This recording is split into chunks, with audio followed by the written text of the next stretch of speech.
Hi, everyone, and welcome back to another episode of Pitchside Perspective podcast.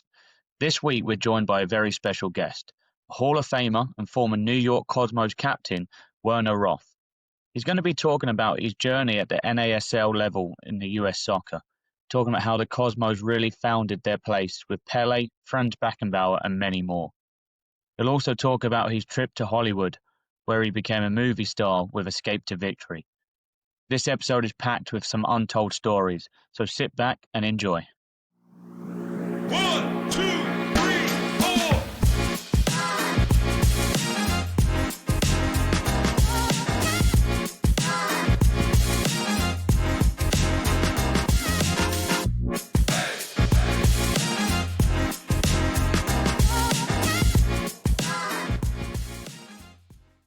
So, Jack, this week we've got a legend of the game in the US soccer landscape. What's some of your first memories of the US soccer? Did you ever watch it when you were back home, or was it really when you arrived in the US that you really knew about the game over here? I think we were always aware of it. Obviously, big names going over there, drawing attention to that league. Definitely got people from the UK and Europeans interested in and kind of looking over there, going, what's all that about? What's going on over there? Same game, maybe the odd little differences and nuances. And then obviously coming and living here now, you get to see the kind of the full force of the MLS going forward, but also, potentially some changes coming up in the American game too, with the league system, which could be interesting. Yeah, it's definitely going to be interesting. Obviously, the USL are looking to change things up, and it's going to be interesting as well. The local team, to me, the Cosmos making a comeback next season into the USL. But I think for me, the biggest thing that really opened my eyes to the American game was David Beckham moving out here when he joined LA Galaxy. I think that just kind of shook the world at that point. With him being such a superstar, he kind of lit that fire underneath it. But I think that the American game is 100% improving year after year. I mean, I talk to friends back in the UK, and they're now watching it on TV. Obviously with the time difference, but it's becoming more accessible around the world. Yeah, definitely more accessible. I think that's the great thing about the world we live in now is you can turn on the TV and watch the MLS, you can watch Serie A, you can watch Bundesliga, you can watch the Premier League, you've got it all at your fingertips, which is great. So before we dive into the episode, it's your turn this week to potentially stitch me up with a Guess Who challenge. I wonder if you're going to be nice to me this week. Yeah, I'm being nice because I want you to catch up and make a competition of it. I don't want to run away and make it an easy win. You're like the Man City trying to catch me up as Arsenal. So I'll give you the first clue. This player made 39 appearances for Ireland and made his first career appearance for Derby County. Okay. Got to think Derby player. I'm thinking like Derby, maybe Premier League era. So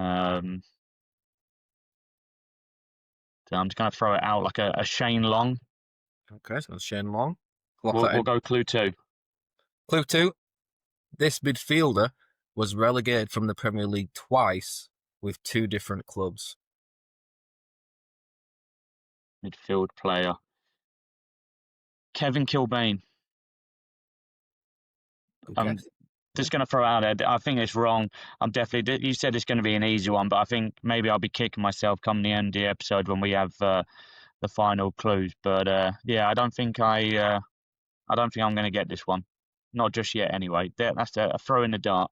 Yeah, we'll see. But great to introduce our guest this week, Werner. How are you? I'm very good, lads. I'm very good. Glad to be here. Great to have you on. And to kick this episode off, Jack's got some quick fire questions for you. Yeah, so it's the quick or not so quick fire questions if you want to take your time. So question number 1, name. Werner Roth. Favorite team. Favorite team, Man United. Favorite ever kit, jersey. Favorite ever jersey. Favorite ever kit. 1978 New York Cosmos versus World All-Stars. We had a kit designed by Ralph Lauren just for one match. That's unique. Like it. Best ever sporting memory. Best ever sporting memory. That had to be lifting the championship trophy, NASL championship trophy, 1977, Pelé's last season with us. And there's a lot of pressure on us that year to have him go into retirement as a champion. So I think that was the best memory I had. It's nice. And then lastly, best player seen live. Best player seen live. Maybe a bit biased by saying Pelé, but I would say a close second would be Messi. Good answers. I'll put you on the spot. Who would you say is number one, Pele or Messi? I've got to go with Pelé. Sorry, lads. No, I don't disagree with you. I'm disappointed. I never got to see him play, but yeah, I mean, I think it can be hard sometimes to compare players from that era to players now because the game is completely different. Well, not just that, but the players are different. You know, comparisons are irrelevant when you think about it. It's never fair. It's only opinion. And I think I lean towards Pelé because I saw him play close up. You know, I knew what he went through and how he did the magic, and so I think I'm a little biased in that sense. Yeah, I'm sure we'll get into a few Pele stories later on in this episode, but I'd love to take a trip down memory lane and would love you to talk about how you got into soccer from an early age. Well, I was born in Yugoslavia, so you know the game was prevalent, and I kicked the ball around you know the streets of my little town. I lived in Germany for a few years between ages 6 and 8. And then when we moved to the States, we moved to New York, very ethnic community, a lot of Europeans, South Americans, everybody was kicking the ball. I joined a club at the age of 8 as soon as I got there, and called the German Hungarian Sport Club. It was all very ethnically oriented at that time. And so I started playing, you know, organized football when I was 8 years old, 7 and a half, and you know, never stopped until I retired. How did the youth landscape look there? Was most of your friends and your community were they playing soccer at that time, or was it really soccer was last on their mind? It was more other American sports. No, our neighborhood soccer was the sport. So, you know, we didn't play much of anything else. I played a little basketball in high school, but that was about it. Never had much interest in baseball. Watched a little American football. But you know, as I said, it's very ethnic communities, a lot of immigrants. So you know, new people coming in, you know, every year, new players on the team, and we were drawn to the game. And the club that I played for had a field, their own field, Metropolitan Oval in Queens, that was open to us to play any time, day or night. There were no lights, of course. There was no grass on the field. But it had two goalposts. It had the football lines, and it had some stands for people to come watch. And we had teams at every age, from 7 to 70, and in between there was a semi-pro team that I played with. You know, um, for some of the adults that were interested in playing and that were good, and we drew a couple of hundred people a game, and so it was a natural. It was as a small town in Europe would have their semi-pro football club and social club, and we had a bar, which was of course important, a restaurant, dressing rooms, so all the fixings to make for a great childhood. Yeah, no, definitely sounds like it was an enjoyable place to grow up and play. When was the moment in your early life where you thought, you know what, I'm a good player here. I can maybe make a career out of this. That wasn't really until 1966 when I was 18 years old, and I went with my father to see the 1966 World Cup final from Wembley between West Germany and England, and it was the first time it was broadcast on large screens around the country. And it's the first time that I actually saw a major professional football match. First time I saw Franz Beckenbauer play, I said I wanted to be that guy. Um, but it wasn't until then, and in my environment, even at that time, there was no capability to earn a living playing soccer. We, as I said, we're semi-pro. We made a little money under the table, to take care of your bar tab for the week. But that was about it. So it was all about, education, getting a good job, and all of that. And then in 1969, 1970, I played with a all-star team in New York, and the promoter of the all-star team, we played against Hanover of Germany, and the promoter, I forget his name just now, but he would put a couple of international matches together every year all across the country, and we usually played at least one in New York. And he was talking about the idea that after the 1966 World Cup, there was a lot of interest from investors in pro soccer. He had been trying to develop a pro league in the U.S. for some time, but he finally got some traction after the '66 World Cup. Got huge ratings around the country in all of these arenas, mostly from immigrants and ethnic communities. But he started talking about it in the late '60s, and then in 1970, 71, this new league was formed, the North American Soccer League, and the New York Cosmos were formed, and we were basically the New York All-Star team that were first drafted to play with the Cosmos at that time. But it was a start, and that was the important thing, that there was a commitment to put some money into the game, and little by little, fans started showing up. And then, of course, when Pelé arrived in '75, it blew up big time. So, yes, let's address that Pele coming in. What's your memory of hearing that Pele was going to be joining your team?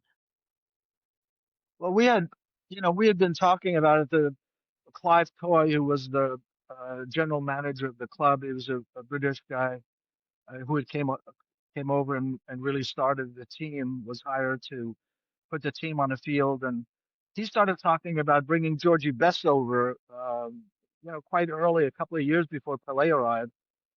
He went after Georgie Best and apparently had negotiated a contract with him, but Georgie never signed the contract, never showed up at the signing, and it was then that he decided to go after Pelé. He had been thinking about Pelé for quite some time, but at that point, Pelé had just retired, and so he thought maybe this would be the opportunity. And they put some serious money on the table, and Pelé came out of retirement, and he came to the club. We didn't really know for sure because the Georgie Best scenario never worked out.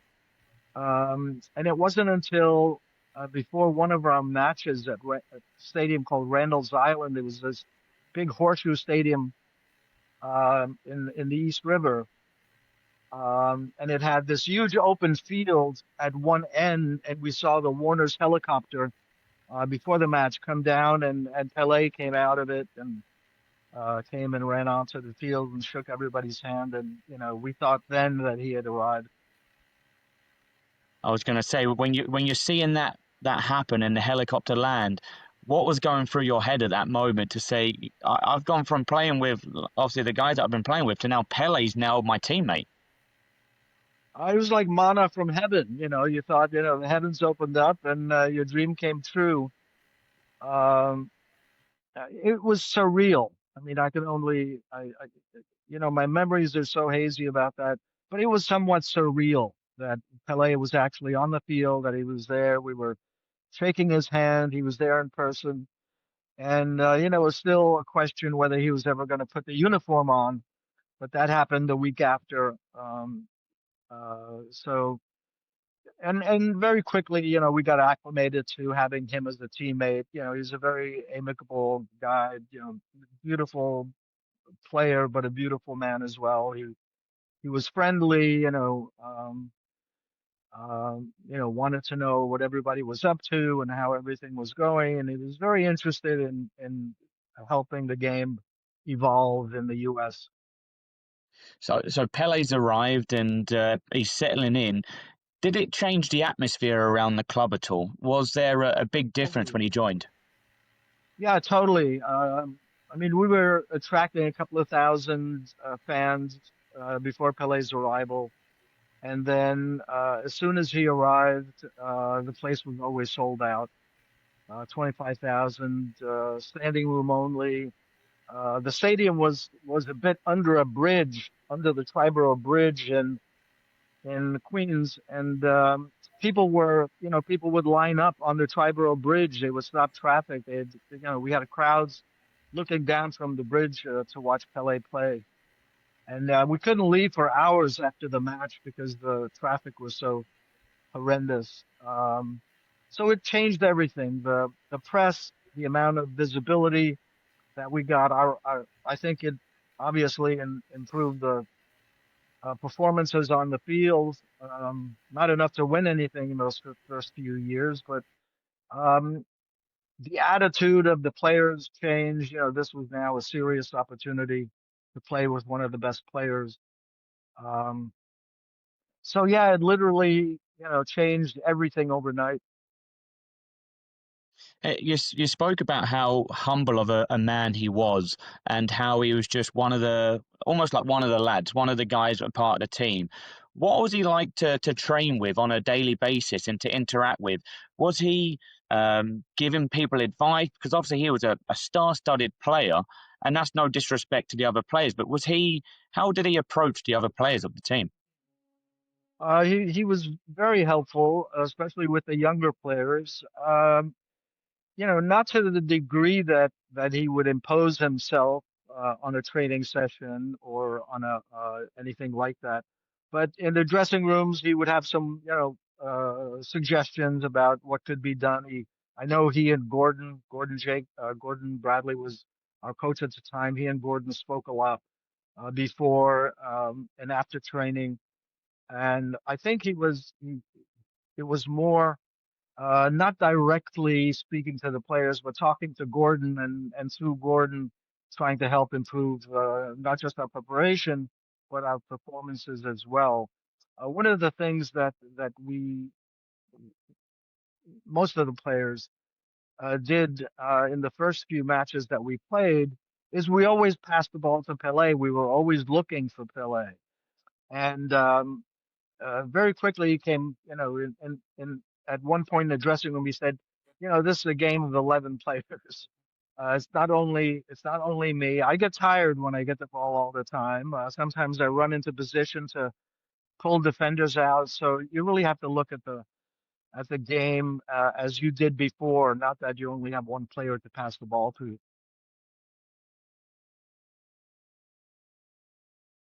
How would you find Pele? You spoke there about how he understood that there was more than just him on the team.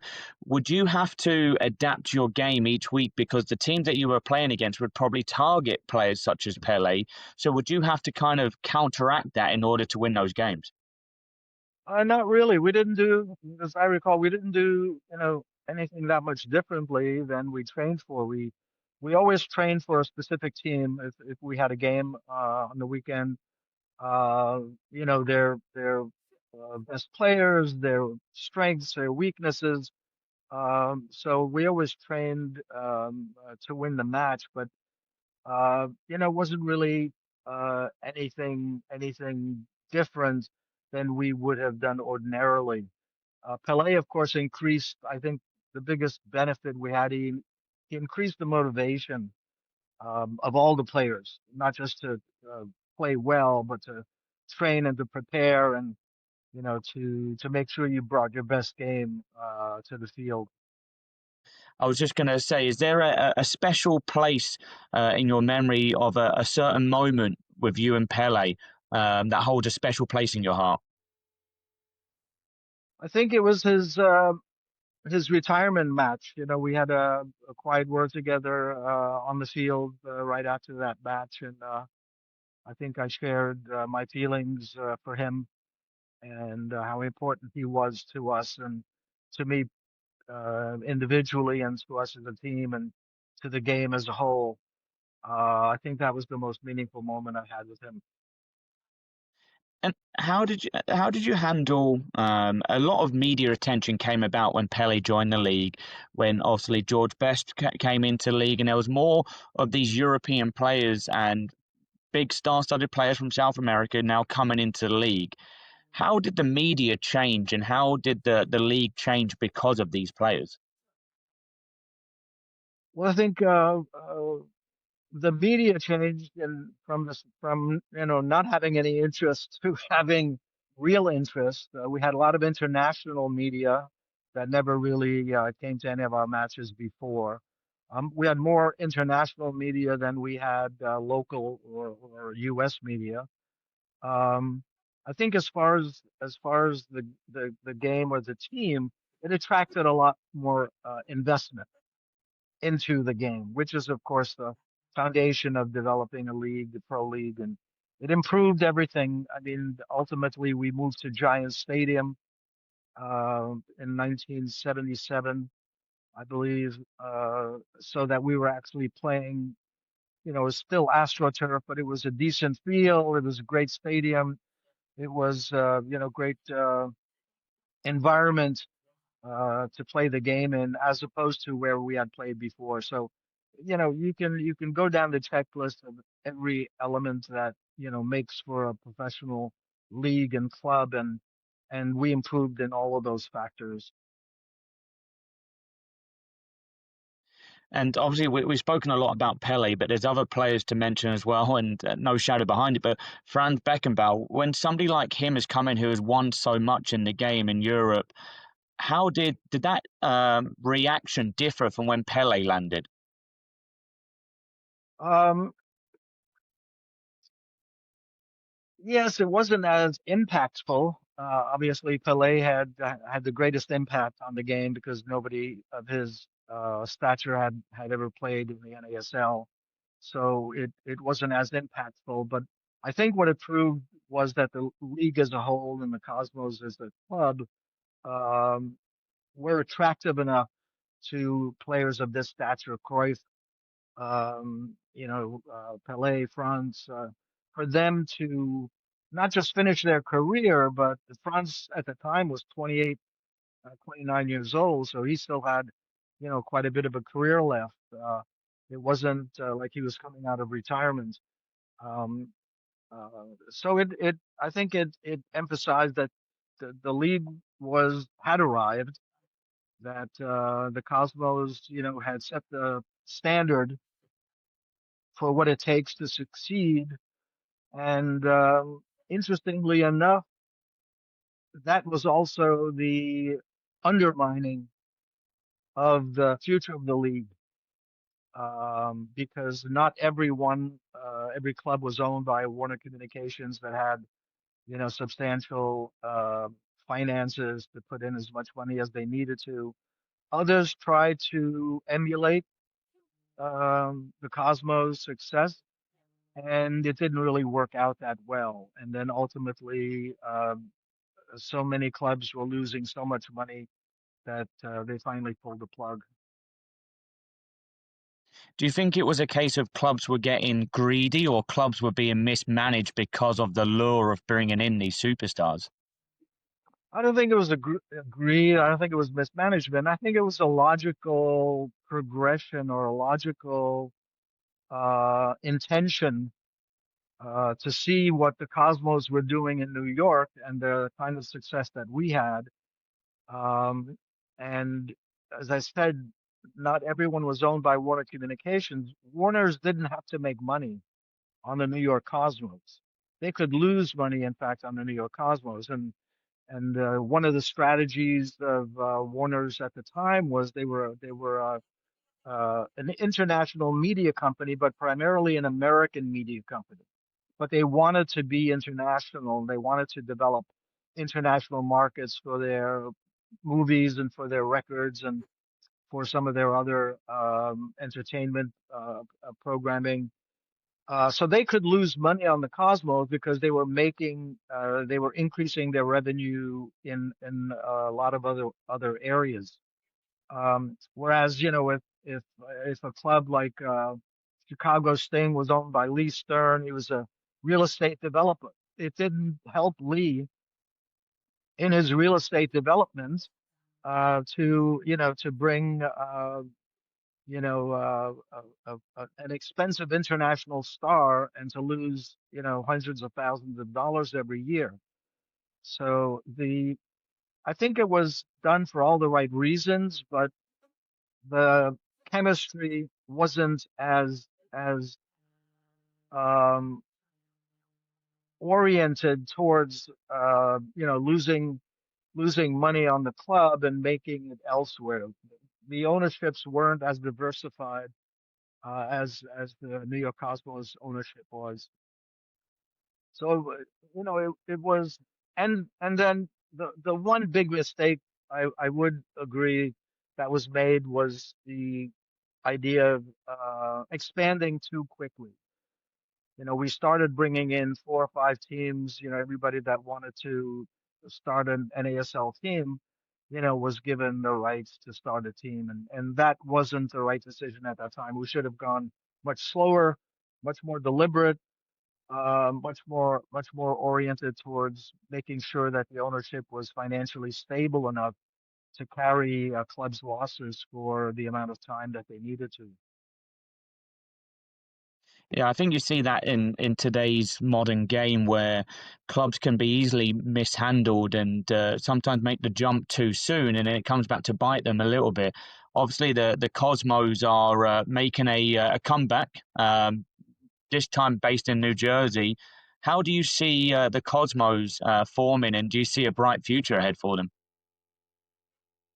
I think the environment is certainly a lot different now than it was back in our day. I think the USL is, doing a great job in their expansion and in their kind of thoughtful development of the game and their, various leagues and the possibility that they might incorporate promotion and relegation in the near future. I think the Cosmos, their whole business model now is very different from what it was in our day. They're much more community oriented, I think, than we were. Although we were obviously involved with the communities and we did clinics and all that kind of stuff. But Hinchcliffe Stadium, where they're playing, is kind of this central area of parks and recreation and sports and all of that. It reminds me a lot of the European and South American social clubs that originally, funded and organized pro soccer, where they have, a variety of sports. They have facilities that they're opening to the local community, to the players and the kids that are there. It's as important for them to become a progressive sports and entertainment element for their community and the greater northern New Jersey area than it was in our day. So I think they're not going to reach the levels of bringing in a Messi uh, or the equivalent. They're going to play the game at the levels that USL dictates. Initially, they're in Division One. Hopefully, they'll get up into the championship and beyond. But their priorities are substantially different than ours were back in the day. And obviously, with the USL change into a promotion relegation format, what's your take on that? Is it about time that the US has embraced the European model and the model around the world? Yeah, of course. We've been saying that since the NASL days. Certainly, it's something that we're all used to, right? We watch international football, and promotion relegation creates an excitement and an energy in all of the matches from beginning to end because there is so much at stake. Whereas MLS, you get into the playoffs, and half the teams are really the matches are meaningless because there's really nothing to lose or nothing to gain. So the competition is kind of stops, three quarters of the way through the season, and then it's just a matter of the last couple of teams, vying for the championship. So I think it's going to add quite a bit. I don't think American fans of soccer really understand how much, or may not see how important promotion relegation is to the excitement of a league season. Yeah, I think it gives everyone something to fight for, and obviously being a Man United fan, it's not too much relegation is happening being on that side of it, but it creates it creates a little bit more of an identity because if you are one of those teams that are fighting a relegation or fighting to get into the next league, I think personally it helps create a little bit of unity across the team and it gives you an identity of who you are. Is identity, how important is it for teams to have that when they're coming into the USL with new franchises joining now? Well, of course, one of the challenges they have is because the pro game is again, it's so new here. They don't have that historic touchstone to of club, 50, 60, 100 years ago. There the history isn't there to really drive that identity home and to impact them to that degree. But I think it will get there. I think the future of pro soccer in the U.S. is very bright because there is so much that can be developed, and there are so many markets that don't have a franchise, don't have a club, that the USL and MLS and other leagues in the U.S. could expand into. We're a big country, and we don't have, comparatively, we don't have a lot of pro football being played. Yeah, no, I agree. I want to kind of take it back a little bit and talk to you a little bit about leadership because not only were you a fantastic player for the Cosmos, you were the captain, and you were a captain of a team that had Pelé, Beckenbauer in it. How did you approach being captain of that team in those days, and what was your leadership style like? My leadership style was trying to avoid making mistakes and trying to stay as humble as possible. I certainly, didn't have it in my head that I deserved to be captain on that team. But there was an intention to Americanize the game. It was a strategy that we kind of came up with Gordon and the ownership and Pelé in particular. Um, Pelé didn't want the job. He didn't want another responsibility. And everybody thought that if I was made captain, that it would bring more attention to the American player. And certainly, my leadership style was to ask Pele what he would do in this particular case. And then when Franz joined the club, we had to explain to him why I was captain and not Pele or not Franz. And we had Carlos Alberto join the club later on. So you had two World Cup captains there, and there was this lowly American that wore the armband. But there were reasons behind it, and none of which related to my playing ability. It had to do with Americanizing the game, of communicating with the media, and I really don't think anybody else wanted it. Uh, Frankly, they were there to play and not to take on more responsibilities. But everybody was great about it. I mean, the easiest thing in the world is to captain a team with those kinds of players on it because everybody's a captain anyway. Your biggest responsibility is the coin toss. Um, so I didn't take it that seriously. It didn't go to my head. I knew why I was wearing the armband, and I made the best of it. Did you feel ever there was a an expectation or a weight on your put on you because you were captain? Did that have to make you put in better performances as a player because you felt a responsibility? I behaved better on the pitch than I had before. I think that might be it. You know, you needed to try to play the role, so to speak. You need to be a motivator. You need to be a supporter. You need to be there when players were having a difficult time of it. But I would do that normally. That was kind of my style to begin with from the time I was a junior player. I always had an opinion, and I was never afraid to voice it.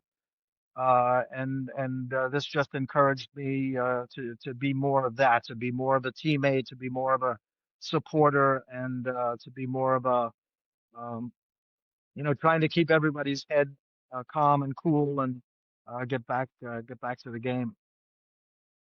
Yeah, no, it's definitely clear to see how you led, and you spoke about Pele being humble. I think you are very humble in what you've said here. And when you talk about Pele and Beckenbauer, Carlos Alberto coming into it, there's so many personalities on this team. How did the group handle different personalities across the success of the team? Uh, there were there were some cliques that were formed just by nationality. The Brits kind of always hung out together. The South Americans were always hanging out together.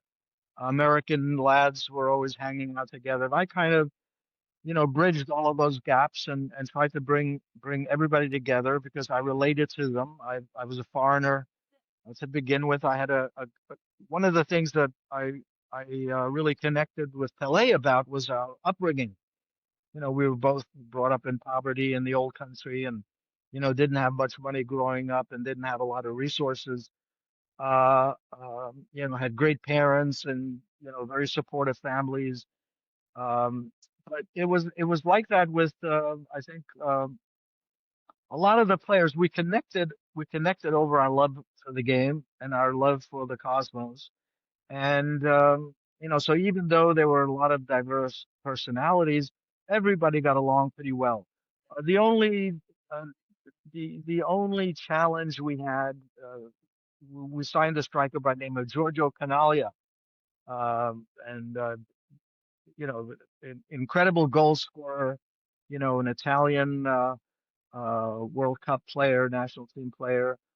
And Giorgio had an aggressiveness to him that really was the foundation of his being one of the best strikers in the world at that time.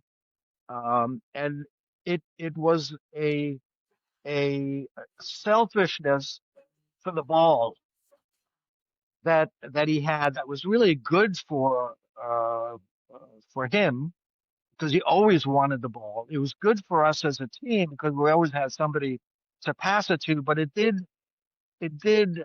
were some personality conflicts. I had my conflicts with Giorgio. Pelé had them. France had them. Um, every player on the team, I'm sure at one point or another had their conflicts with Giorgio. But uh, he was such a great guy off the field and such a great teammate and such a great friend. You overlook like in a family, like in any other family, you overlook the weaknesses and you focus on the strengths, and you still love your brothers and sisters regardless of their occasional flare-ups. But his attitude really came from his desire to win, his desire to score, and his desire for everybody to have that same kind of attitude, and that sometimes caused conflicts. But otherwise, I couldn't imagine a better team or better teammates than we had. And also, you spoke there about being teammates, especially on the pitch and when you're playing. When you come off the pitch and you finish playing, whether you finish training or you finish game, how close were you guys as a group? Would you go out together? Would you go to dinner together, drink together? What was it like outside of soccer? On the road, we were always together.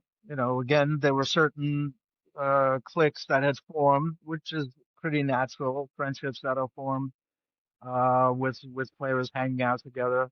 But in New York, there was the typical. It was like a, you know, maybe not a typical workplace.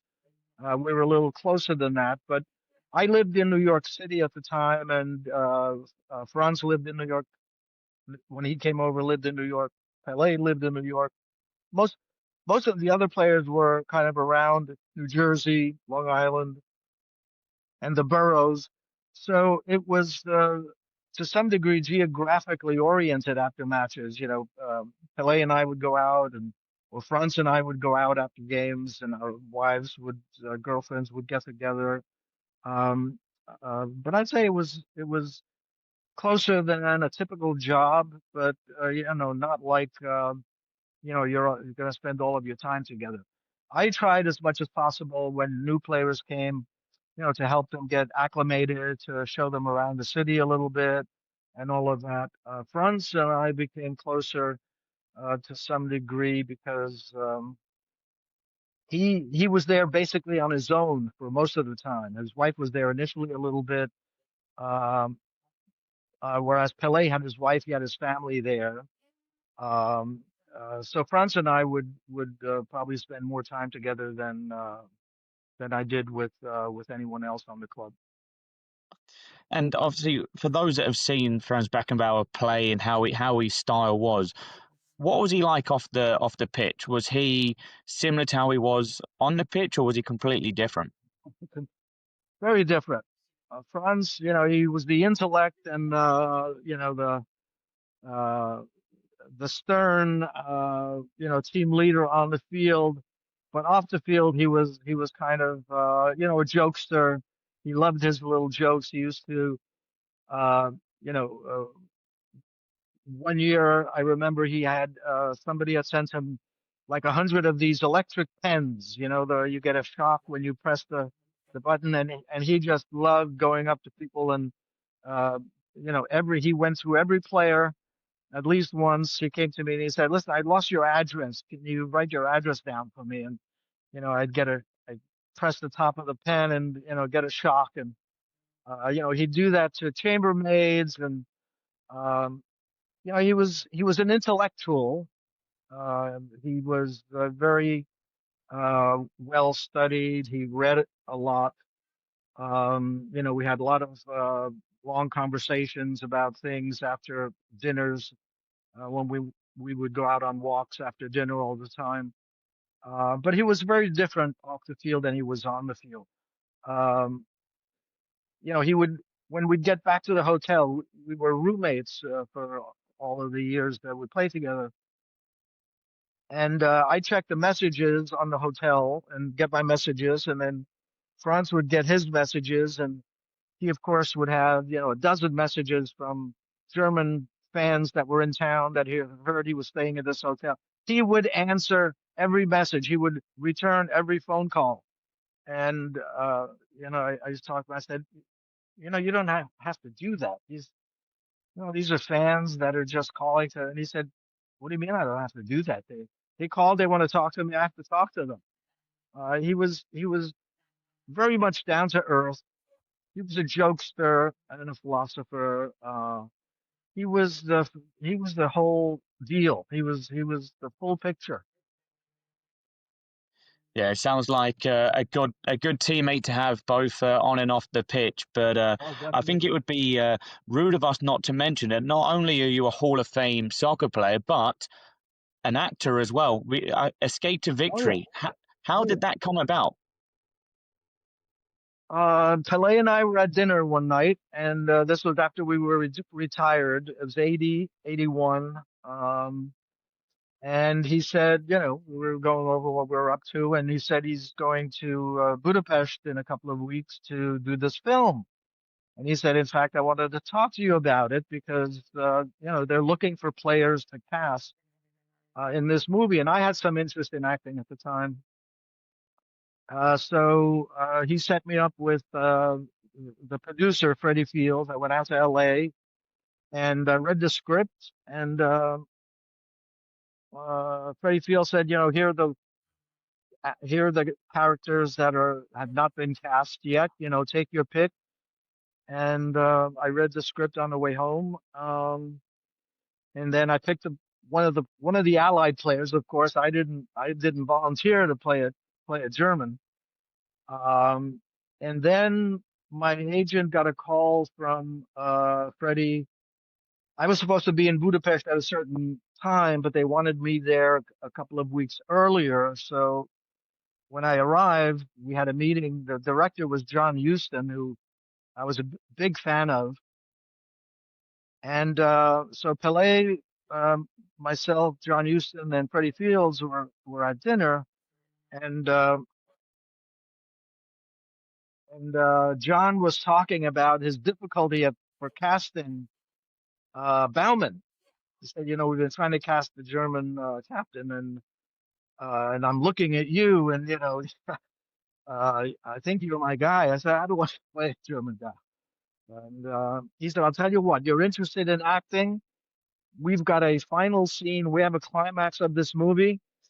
And he made, this sign with his fingers. And he said, it's going to be you and Pelé. I'm sorry. He said, it's going to be you and Stallone. You and Stallone. And, he would put his hand in front of Pelé's face. And so you can't say no to John Huston. So that's how that turned out. It's a fantastic story, and I've got to ask, when you're first turning up on set and you've got Michael Caine, you've got even people like Bobby Moore, Sylvester Stallone, was it a case of you had a little bit of like, where am I? I've just gone from playing on a soccer pitch to now I'm on a movie set with some of these biggest people in the world. No, I not really. I had interest in the business because we were owned by Warner Communications and we had access through Steve Ross and Jay Emmett, who ran the company. So I'd been on a bunch of movie sets, before, and I was really interested in seeing how John Huston worked because he was, one of the most prolific and successful film directors on the planet at the time, and um, I had the luxury of driving to the set every day with John and coming home with him and in his car. And so we talk about a lot about, the film and what his take was and how we could do the soccer scenes and all of that kind of stuff. So I would be there from, early in the morning till late in the afternoon, just standing beside John or behind his director's chair and just watching him work, talk to the cast, talk to the crew, and then I would watch the dailies with him, the rushes of the film that was taken the day before, and listen to him talk to his editors, and so for me it was like going to school. It was an education. It was fascinating for me how you go from a script to an image on the screen, and how much effort and how many people and how much specificity there was in making that transition. So I was totally fascinated by the whole process. When you look back at the whole process and the filming of Escape to Victory, is there one moment in particular that really holds as a strong memory for you that you remember? Yeah, so there was a scene where the prisoners were in their bunks, and they had just Michael Caine's character had just agreed with Max von Sydow's character to play a match, and so he was telling three or four of the prisoners that were lying in their bunks. He was telling three or four of those prisoners, said, "Look, I decided that we should play this game because I think there's a way we might be able to, finagle our way out of this situation, and at least it'll get us more food, better equipment, that type of thing. And Pelé was sitting on top of the bunk, and this was not in the script, but Michael Caine's character was up on the board, and he said, "Look, here's what I'm thinking. How we approach this match. We're going to have this, we're going to have this. They've got all of these players, and we're going to." And Hatch was the goal. He was a Canadian goalkeeper, and so so there was a lull in Michael Caine's dialogue, and Pelé jumped off his bunk, and he said, "No." He said, "You're going to give me the ball, and I do this, I do this, I do this, and I score." Something along those lines. But that was totally ad lib. That was, he just had this idea about Pelé had done some acting previously, and he had this idea that of how he could get his character to kind of stand out. And so that was one moment. The other moment was when we had to do the scissor kick, and we had John did about 10 or 12 takes on that, trying to get the ball in the right place and do the right scissor kick. And I was covering Pelé, and so I'm watching him going through these motions. I'd seen him do that before. He actually scored scissor kick goal in when he was with the Cosmos. But just to watch him, how he adjusted himself and adjusted and now he was 38 years old at the time, I think, or something along those lines, and 18, 12 or 13 times, getting up there and getting the foot on the ball. If the ball was close enough, he'd get his foot on it. And then finally coming up with final goal. That was pretty interesting. Yeah, I'm sure.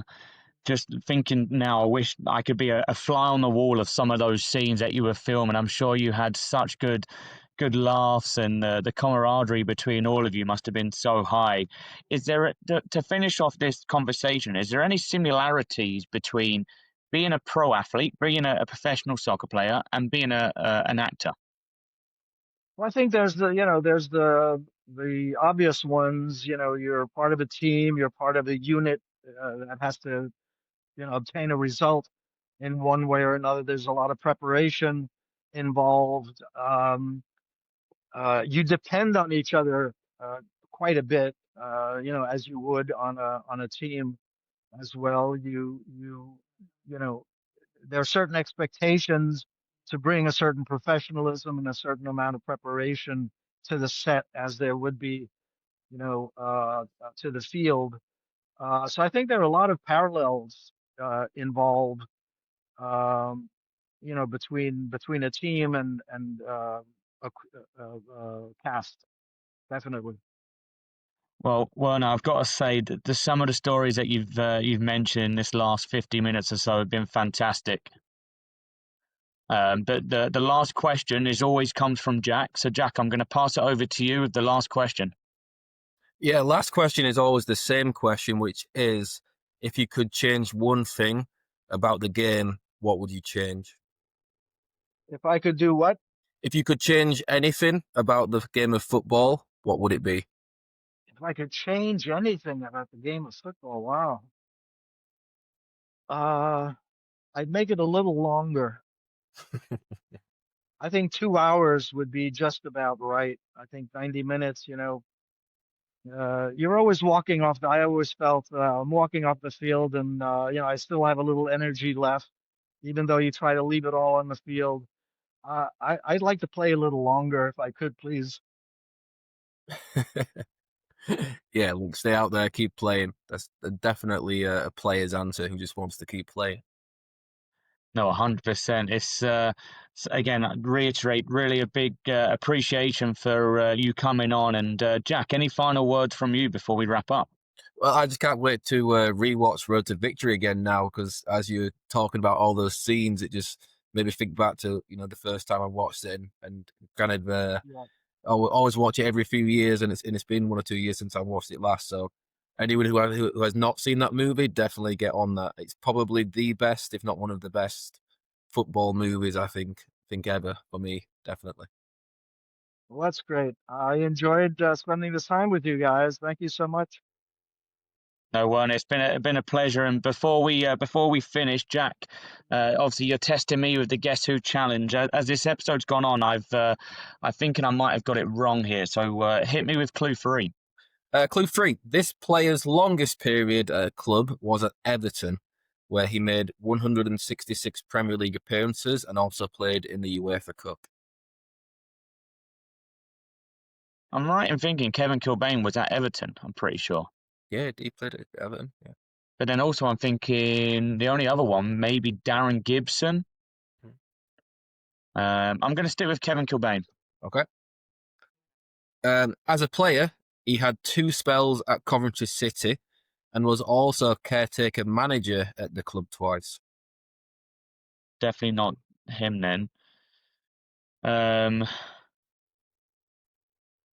don't think Kevin Kilbane was a manager though. Did he go to Coventry? The only other one I can think is Grant McCann. But that I feel like nah. I'm gonna twist. I'm gonna say Grant McCann. Okay. Last clue.